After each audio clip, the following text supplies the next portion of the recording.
지금 여기서 MB가 잡혀서 들어가더라도 저는 MB가 들어가서 웃을 것 같아요. 왜냐하면 진짜 배기는 걸리지 않았다고 생각할 것 같거든요. 여기에서 정말 대단한 게 나올 수 있을 것 같아요. 예를 들어서 자원 비리 같은 거 있잖아요. 네, 네. 우리나라에서 잡을 수 없는 게 밖에 지금 정말 큰 게 있는데 예. 그래서 속으로 웃고 있을 것 같다는 생각이 그래서 드는 거예요. 예. 그래도 속으로 웃어도 좋아요. 그래도 잡혀서 이렇게 구속시키고 정확하게 밝혀진 것만이라도 근거해서 제대로 처벌을 했으면 좋겠어요. 그게 나중에 이희영한테 갈까 봐. 그래서 걔가 좋은 옷 입고 좋은 차 타고 그러니까 좋은 집에 사는 걸 보고 싶지 않아. 그렇게 하더라도 이게 우리가 모든 거를 동화 속의 이야기처럼 네. 나쁜 놈은 처벌받고 착한 사람은 행복하고 하면 좋겠지만 그렇게 100% 완벽하게 할 수는 없거든요.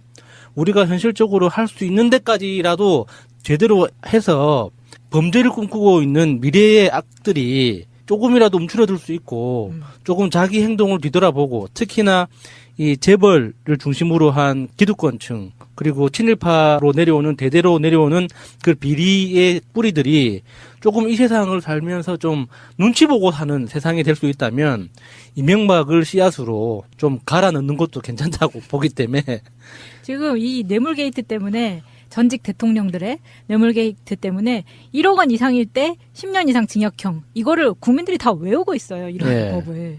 확실히 개도 효과는 있지 않나. 저는 몰랐거든요. 1억이 생각보다 뇌물 액수로는 작다고 생각했는데 아 현금으로 1억 받아봤어요? 근데 왜 그걸 작다고 생각해? 저는 받아봤어요. 아, 만 진짜? 원짜리로. 아 진짜로요? 오. 은행에서 받았거든요. 아, 그러니까 아니 근데 우리같이 평범한 사람도 저는 아니지만 명종님은 일단 만져보기라도 했잖아요. 예. 그러니까 근데 이명박 같이 이렇게 거물급이라고 할 수 있는 인간들이 인력은 작죠. 그래서 저는 그런 생각을 했었죠 처음에. 뭐 그런 소문 많았잖아요. 이명박이 입는 옷, 양복 그래 로로피아. 한 벌에 뭐 3천만 원이다, 뭐 5천만 원이다 이런 이야기도 있었죠. 그 뇌물죄를 구성을 하는 요건을 보면 뇌물죄 형량이 1억 이상은 10년이라고 돼 있잖아요. 네. 이게 1억이라는 돈이 작다고 보이잖아요. 그게 왜 그렇게 돼 있냐면 뇌물죄는 공무원이 저지르는 거거든요. 아, 사실 일반인한테는 크게 해당되지 않아요. 뇌물죄는 그렇죠. 일반인에게 해당. 제가 마차님한테 1억 준다고 해서 뭐 부탁할 게 뭐가 있어요, 그냥. 그러니까 뇌물죄는 뇌물수수죄죠. 엄격하게 얘기하면. 아니 이 고위 공무원들이 너무 일을 많이 저지르니까 전 국민이 공무원이라고 생각해요. 네. 그러니까 1억 이상을 뇌물을 받으면 10년 이상이라고 10년 이상이라는 건 사형까지예요. 10년부터 사형까지 한계가 없는 거예요. 아, 그러네. 예, 그래서 이거 굉장히 엄한 처벌 조항이거든요. 왜 이렇게 만들어놨냐면 공무원은 절대 그러면 안 되는 거예요. 공무원은 뇌물 받지 마. 근데 MB가 정말 나쁜 짓을 했다는 건 저는 이런 거라고 생각을 하는데 이명박 정부 때 청와대가 제2롯데월드 건설에 대한 반대 여론을 잠재우기 위해서 정부 차원에서 여론 조작을 했다는 거예요. 근데 물론 댓글 조작이나 이런 것들이 다 한 거는 맞는데 이 제2롯데월드 반대 여론 관리에 대한 문건이 확실하게 이번에 나온 거잖아요. 그렇죠. 네. 이게 너무 소름 끼친다는 거죠. 이번에 이재정 의원이 또 한 방 하셨죠. 정말 큰일 하셨더라고요. 이야기 들어보니까 와 진짜 그 의지의 한국인 이 말이 그냥 생각나더라고요. 연필 한 다스 가지고 들어가서 그 이 필사를 할 때 아무것도 못 가지고 들어간대요. 그냥 종이하고 연필, 지우개 이 세 개만 들고 들어갈 수 있고 이 흰 장갑을 끼고 연필로 무조건 베껴 써야 된다는 거예요. 베껴 써야 된다. 예, 복사도 안 되고. 그래서 필사만 가능해요. 이게 물 마시다가 물이 이렇게 넘어지면 그 기록물이 훼손될 수 있기 때문에 물도 못 갖고 들어가고. 이 기록물이 국가기록실 이런 예, 거예요? 국가기록원에 국가기록물이죠. 거기 네. 가서 필사를 한 거예요. 그러면은 그 기록물을 그렇게 조심해서 봐야 되는데 그거를 영포빌딩 지하에 방치하고 있었다는 거잖아요. 그렇죠. 그래서 국가기록물 관리 위반 이걸로 또 그것도 큰 죄죠. 고발이 돼 있잖아요. 그런데 그 문건에 저는 그것도 너무 웃겨요. 이렇게 위법된 게 너무 버젓이 나와 있는데 그게 검찰이나 이런 데에 넘어가지 않고 이 기록물실에 그냥 있어서 국회의원이 들어가서 필사를 해가지고 나오는 동안에도 아무도 몰랐다. 이거잖아요. 그렇죠. 이거는 롯데월드만 했겠느냐. 라고 생각하면 지금 무슨 댓글 수사 의혹이네 사이버 부대네 이런 게 너무 확실해지는 그 그러니까 포인트예요. 지금 이게 이명박이라는 거악 때문에 나머지 디테일들이 지금 우리가 못 보고 있지만 이렇게 청와대가 일종의 국가적인 컨설팅 사업을 수행한 거잖아요. 제2롯데월드 건설에 대해서 우리가 이게 대표적으로 보고 있는 거지만 예전에 그 한번 이야기가 나왔던 대보그룹이나 여러 가지 다른 회사들 뭐 SK라고 없었겠어요? 뭐 다른 대기업이라고 다 대기업들도 있었을 거 아니에요. 그러면 그 당시 청와대에 근무했던 사람들 이 다 용의선상에 올라오는 거예요. 자연스럽게. 그러니까 왜냐하면 내부적으로 보면은 예. 이 문건이 생각보다 굉장히 디테일한 게 제2롯데월드 건설 승인 과정을 3단계로 나눈 뒤에 단계별로 여론 관리 방안을 제시를 한 거예요. 거기에다가 정부 부처를 전담 대응 부처로 지정을 했고 그러면 이 이야기는 공무원들도 다 그렇죠. 가담이 되어 있다는 예. 이야기잖아요. 그 당시에 그러니까 이렇게 디테일한 서류를 이명박이 직접 자기 손으로 썼을 리는 없는 거잖아요. 그렇죠. 정치권과 좌파 언론은 청와대와 국무총리실이 전담을 하고 군 원로와 예비역 단체는 국방부와 공군이 전담을 하고 성남 지역 민원은 청와대 민정수석 비서관실과 행안부가 대응을 하기로 했다. 여기에서 말하는 뭐 좌파 언론은 청와대와 국무총리실 이거는 지금 문재인 정부가 이렇게 한다고 생각을 했을 때 상상도 안 되는 일이거든요. 두 정부를 비교해 봤을 때. 왜냐면 예. 지금 정부가 너무 정상적이라고 생각이 되는데 문재인 정부가 만약에 정치권과 보수 언론에 대해서 청와대와 국무총리실이 전담을 했다. 이러면은 지금 자유당은 들어놓고 난리가 날 거거든요. 글쎄 들어눕는 것보다 더한 짓이 뭐가 있죠? 상상이 안 되는데 하여튼 상상도 할 수 없는 무언가 극단적인 짓을 했겠죠. 국회에서 바지를 내려. 그러니까 이런 여러 가지 문제로 지금까지 드러난 것만 해도 이명박의 범죄 혐의가 명백한데 결정적으로 그러면 이명박을 언제 소환할 거냐? 이게 방송하는 한 3월 초? 3월 초로 지금 예측되고 있는데 푸나님이 찍은 날짜가 3월 3월 5일이죠. 5일이죠. 예. 네. 그런데 검찰이 고민하고 있다는 그런 이야기도 여기저기 들려오잖아요. 이게 지금 전직 대통령이 2명이 동시에 구속되는 게 뭐 검찰로서는 부담스럽다 이런 이야기를 하는데 저는 절대로 그런 생각을 하면 안 된다고 생각해요. 그런 이야기를 일부러 언론에 예. 흘리는 게 아닐까요? 박지원 의원이 나와서 그런 이야기를 네, 그래 하고. 아니 그거는 우리 어떤 현대 사회의 뭐 불행이다, 슬픔이다 이게 절대 아닙니다. 우리 스스로 자랑스러워해야 되는 거예요. 우리가 부끄러워해야 되는 건 이승만 같은 쓰레기가 물러가고 박정희가 들어오도록 우리가 아무것도 못했다. 그리고 박정희가 물러가고 전두환이 집권하도록 우리가 아무것도 못했다. 그런 순간의 어떤 무력감에 대해서 슬퍼하고 후회를 할 수 있더라도 우리는 다시 결국에는 처벌했잖아요. 그리고 박근혜, 이명박, 그러니까 박근혜 잘못된 거 알았을 때는 당장 아무것도 못했지만 결국에는 촛불로 뭉쳐가지고 끌어냈잖아요. 그러니까 그게 우리가 자랑스러워해야 될 일이지. 이런 이명박 같은 쓰레기를 뭐 이명박, 박근혜 동시에 구속 수감되는 게 왜 부끄러워해야 되냐고. 얼마나 자랑스러운 거예요. 우리 국민이 전 세계에 대한민국 같은 나라가 어디 있어요. 국민이 주도해가지고 국민의 목소리로 대통령 끌어내고 범죄자 끌어내고 전직 대통령이라도 다시 불러가지고 정확하게 법대로 처벌하자. 처벌해야 된다고 법대로 이렇게 하는 이런 나라가 전 세계에 어디 있냐고. 이런 거는 자랑스러워해야 되는 거지. 뭐 현대사의 자랑이지 이게 뭐 현대사의 불행이다. 뭐 이 시대의 슬픔이다. 이게 절대 아니라고. 저는 이게 정말 이 연사 소리 높이 외치고 싶습니다. 진짜로. 예. 이명박에 관련된 이 죄는 아마 파도 한도 없이 나올 거예요.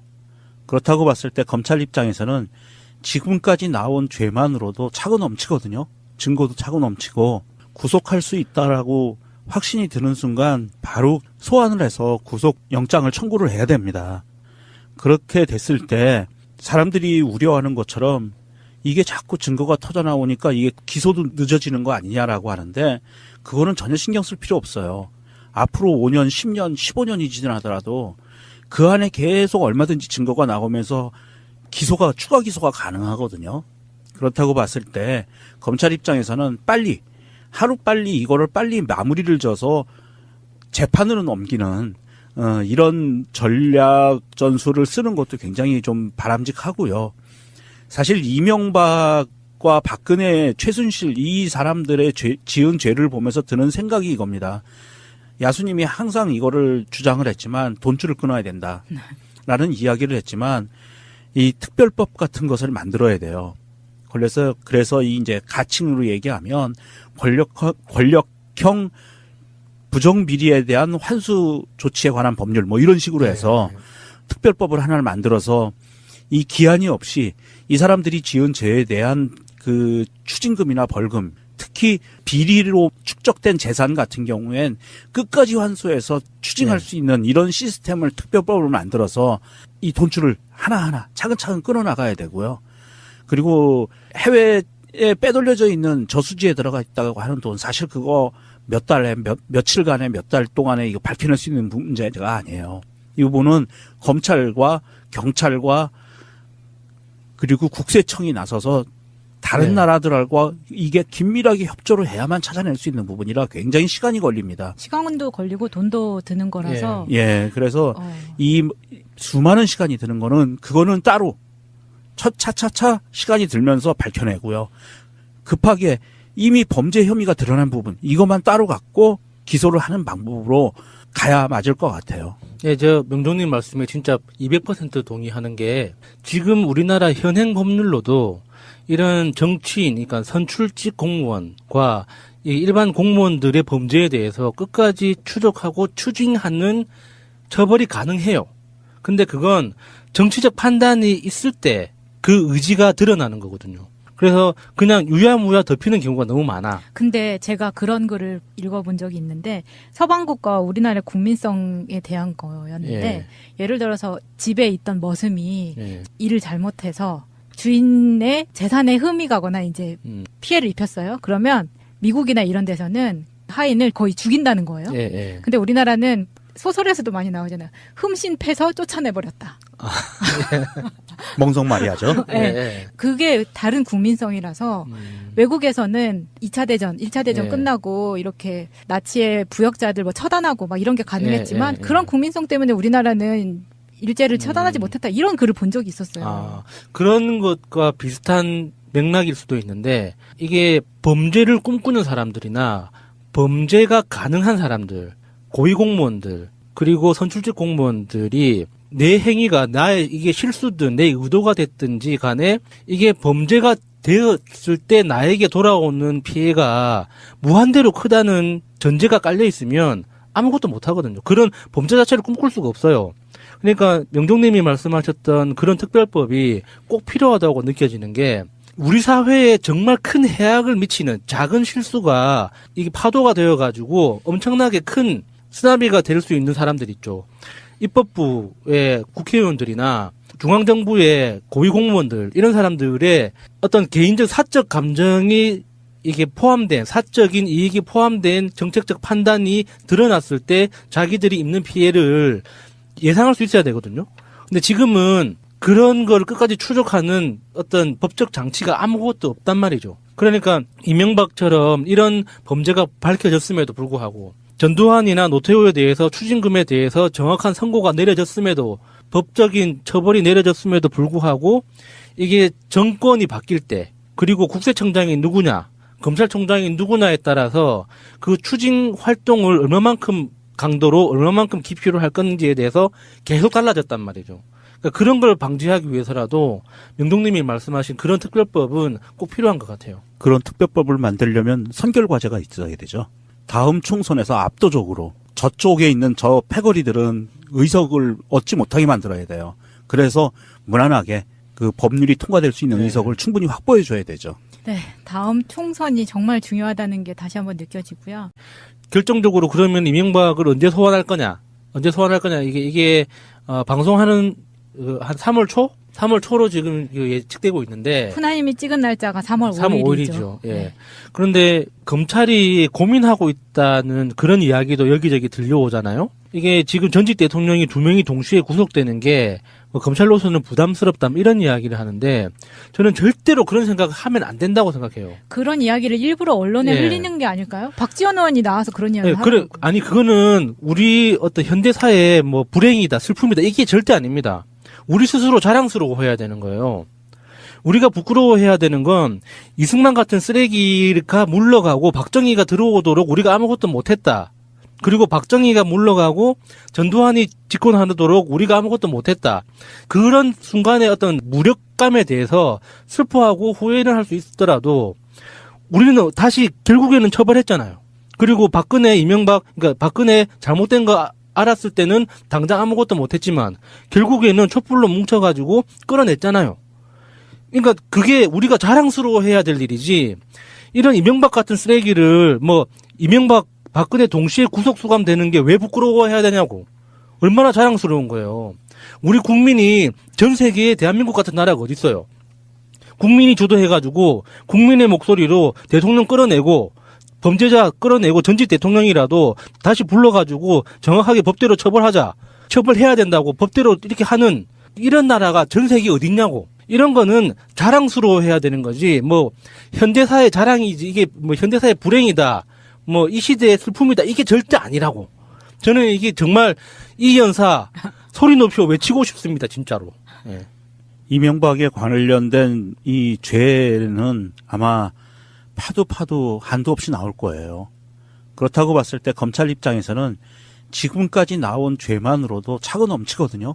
증거도 차고 넘치고 구속할 수 있다라고 확신이 드는 순간 바로 있었죠. 그 뇌물죄를 구성을 하는 요건을 보면 뇌물죄 형량이 1억 이상은 10년이라고 돼 있잖아요. 네. 이게 1억이라는 돈이 작다고 보이잖아요. 그게 왜 그렇게 돼 있냐면 뇌물죄는 공무원이 저지르는 거거든요.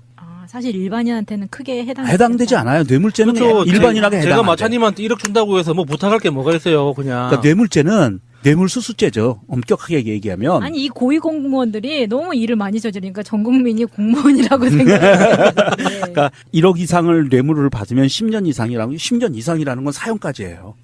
10년부터 사형까지 한계가 없는 거예요. 그러네. 예, 그래서 이거 굉장히 엄한 처벌 조항이거든요. 왜 이렇게 만들어놨냐면 공무원은 절대 그러면 안 되라는 거예요. 공무원은 뇌물 받지 마. 근데 MB가 정말 나쁜 짓을 했다는 건 저는 이런 거라고 생각을 하는데 이명박 정부 때 청와대가 제2롯데월드 건설에 대한 반대 여론을 잠재우기 위해서 정부 차원에서 여론 조작을 했다는 거예요. 근데 물론 댓글 조작이나 이런 것들이 다 한 거는 맞는데 이 제2롯데월드 반대 여론 관리에 대한 문건이 확실하게 이번에 나온 거잖아요. 그렇죠. 네. 이게 너무 소름 끼친다는 거죠. 이번에 이재정 의원이 또 한 방 하셨죠. 정말 큰일 하셨더라고요. 이야기 들어보니까 와 진짜 그 의지의 한국인 이 말이 그냥 생각나더라고요. 연필 한 다스 가지고 들어가서 그 이 필사를 할 때 아무것도 못 가지고 들어간대요. 그냥 종이하고 연필, 지우개 이 세 개만 들고 들어갈 수 있고 이 흰 장갑을 끼고 연필로 무조건 베껴 써야 된다는 거예요. 베껴 써야 된다. 예, 복사도 안 되고. 그래서 필사만 가능해요. 이렇게 물 마시다가 물이 이렇게 넘어지면 그 기록물이 훼손될 수 있기 때문에 물도 못 갖고 들어가고. 이 기록물이 국가기록실 이런 거예요? 예, 국가기록원에 국가기록물이죠. 거기 네. 가서 필사를 한 거예요. 그러면은 그 기록물을 그렇게 조심해서 봐야 되는데 그거를 영포빌딩 지하에 방치하고 있었다는 거잖아요. 그렇죠. 그래서 국가기록물 관리 위반 이걸로 또 그것도 큰 죄죠. 고발이 돼 있잖아요. 그런데 그 문건에 저는 그것도 너무 웃겨요. 이렇게 위법된 게 너무 버젓이 나와 있는데 그게 검찰이나 이런 데에 넘어가지 않고 지금 여기서 MB가 잡혀서 들어가더라도 저는 MB가 들어가서 웃을 것 같아요. 왜냐하면 진짜 백인은 걸리지 않았다고 생각할 것 같거든요. 여기에서 정말 대단한 게 나올 수 있을 것 같아요. 예를 들어서 자원 비리 같은 거 있잖아요. 자원이요? 네, 네. 우리나라에서 잡을 수 없는 게 밖에 지금 정말 큰 게 있는데 예. 그래서 속으로 웃고 있을 것 같다는 생각이 그래서 드는 거예요. 예. 그래도 속으로 웃어도 좋아요. 그래도 잡혀서 이렇게 구속시키고 정확하게 밝혀진 것만이라도 근거해서 제대로 처벌을 했으면 좋겠어요. 그게 나중에 이희영한테 갈까 봐. 그래서 걔가 좋은 옷 입고 좋은 차 타고 그러니까 좋은 집에 사는 걸 보고 싶지 않아. 그렇게 하더라도 이게 우리가 모든 거를 동화 속의 이야기처럼 네. 나쁜 놈은 처벌받고 착한 사람은 행복하고 하면 좋겠지만 그렇게 100% 완벽하게 할 수는 없거든요. 우리가 현실적으로 할 수 있는 데까지라도 제대로 해서 범죄를 꿈꾸고 있는 미래의 악들이 조금이라도 움츠러들 수 있고 조금 자기 행동을 뒤돌아보고 특히나 이 재벌을 중심으로 한 기득권층 그리고 친일파로 내려오는 대대로 내려오는 그 비리의 뿌리들이 조금 이 세상을 살면서 좀 눈치 보고 사는 세상이 될 수 있다면 이명박을 씨앗으로 좀 갈아 넣는 것도 괜찮다고 보기 때문에 지금 이 뇌물게이트 때문에 전직 대통령들의 뇌물게이트 때문에 1억 원 이상일 때 10년 이상 징역형 이거를 국민들이 다 외우고 있어요. 이런 네. 법을. 확실히 개도 효과는 있지 않나. 저는 몰랐거든요. 1억이 생각보다 뇌물 액수로는 작다고 생각했는데 아 현금으로 1억 받아봤어요? 근데 왜 그걸 작다고 생각해? 저는 받아봤어요. 오. 만 원짜리로. 아 진짜로요? 오. 은행에서 받았거든요. 아, 그러니까 아니 근데 우리 같이 평범한 사람도 저는 아니지만 명종님은 일단 만져보기라도 했잖아요. 예, 예. 그러니까 근데 이명박 같이 이렇게 거물급이라고 할 수 있는 인간들이 인력은 작죠. 그래서 저는 그런 생각을 했었죠 처음에. 뭐 그런 소문 많았잖아요. 이명박이 입는 옷, 양복 그래 로로피아. 한 벌에 뭐 3천만 원이다, 뭐 5천만 원이다 이런 이야기. 을 해서 구속 영장을 청구를 해야 됩니다. 그렇게 됐을 때 사람들이 우려하는 것처럼 이게 자꾸 증거가 터져 나오니까 이게 기소도 늦어지는 거 아니냐라고 하는데 그거는 전혀 신경 쓸 필요 없어요.